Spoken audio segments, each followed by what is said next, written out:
Welcome to another exciting episode of Doug's Electronic Repair Bench.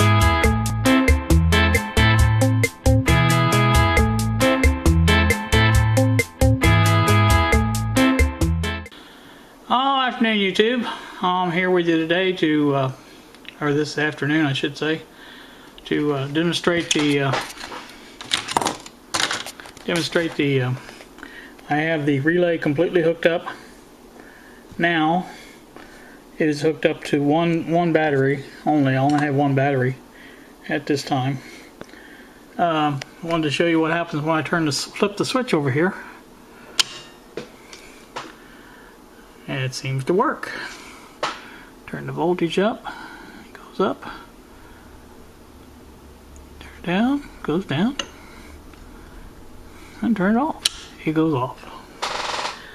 So that's just the voltmeter, like I said.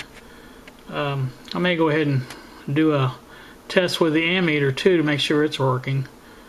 I can just switch the wires over to the ammeter and try that. So let me do that real quick and I'll come right back. Alright, this time I have the ammeter hooked up down here. We'll try it, see how it works. Yeah, that's not bad at all. Turn the power up, shouldn't do anything. Nope, it doesn't do anything because it's not drawing any current. So, I guess I could put something in there just to see what it does, but I'm sure it will work just perfectly. I don't have anything available here to put in there. I guess I could put one of them little wall warts in there I just had. That should do something. Let me see what that does. Hang on a second. And I'm back again. I have the dim bulb light is shorted out here on the bottom connector. So what that should do is cause voltage to go to the dim bulb when I turn this up. So we'll see what happens here. Oh, there we go. Looky there. Seems to be working. Yep, you can see the bulb itself is getting brighter. Well, not brighter, but I mean it's drawing current. Let's see how far it goes. We go here. That's getting close to. So less than 3 millivolts. It's not too bad. What did I say? 3 millivolts? No, 3/10 of a volt. That would be a little bit harder. 300 millivolts. Okay.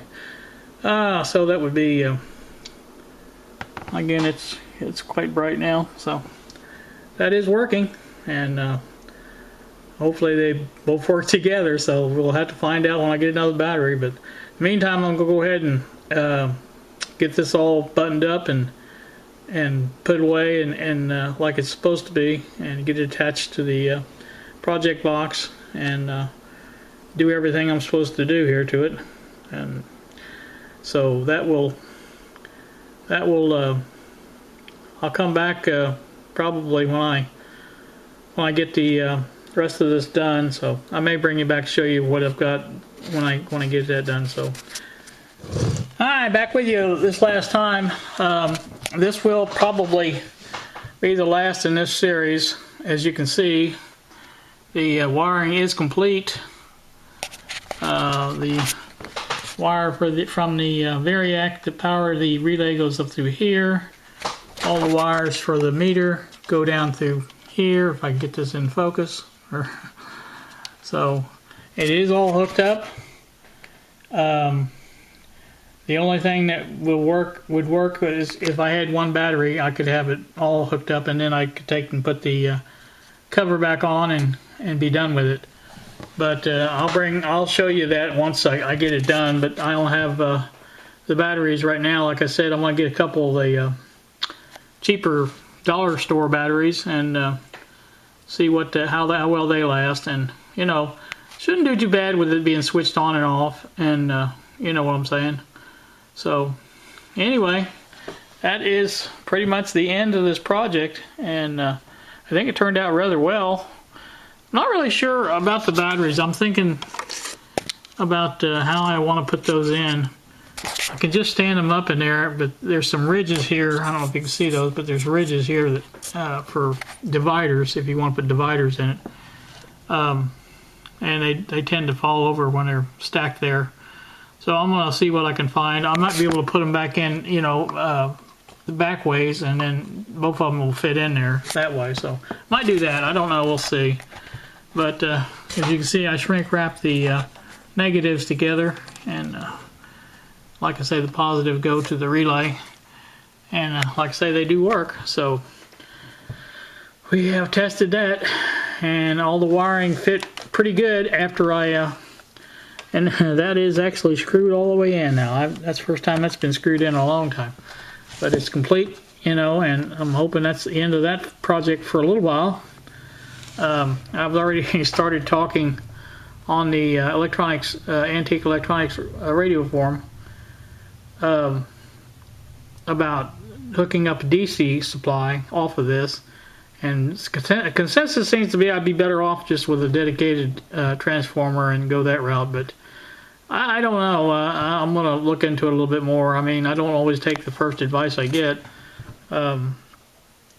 I think it's possible. I used to have this same setup with a Variac, and it went over to a bridge rectifier and had a filter capacitor, and basically that was about it. And I used to work on car radios and stereos and things like that. And the Variac that I had was like nothing compared to this. I mean, it was probably not over that big, and that's no exaggeration. And it worked fine. I didn't have any problems with it. So anyway, let me get back a little bit and show you this from the back view, I guess. It is done, and appreciate everybody's patience, or whatever you want to call it. Oh, one more thing. I did screw both the screws in from the bottom and put the nuts on top. At least they match that way, and they are tight, so that should be good. So anyway, yeah, like I said, this should do it for this, and I'm going to take a well-deserved break and upload this probably, and we'll talk at you all later. You guys have a great day. Thanks for watching.